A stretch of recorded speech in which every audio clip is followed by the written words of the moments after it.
Hey everyone! Today I am going to show you how to quickly set up a brand new HubSpot account from scratch. The absolute fastest way to do this is by using a Google login. If you want to keep your business tools completely separate, you can create a brand new Google account first. Once you're ready, head over to the HubSpot sign up page and click the option to continue with Google.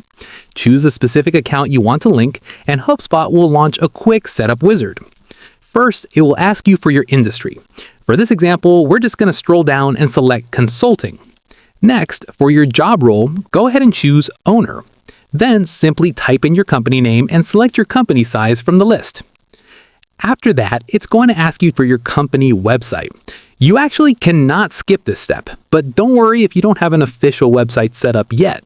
You can just invent a placeholder website name right now to get past the screen. It doesn't have to be a real active domain to get you through the setup process. Finally, it will ask you to select where you want your account data to be hosted, which is a pretty important privacy step these days. Just pick the region that makes the most sense for you, and your new dashboard will load up right up. If this quick setup guide was helpful, please hit that like button, subscribe to the channel for more HubSpot tutorials, and let me know in the comments what HubSpot account you plan to build first. Thanks for watching.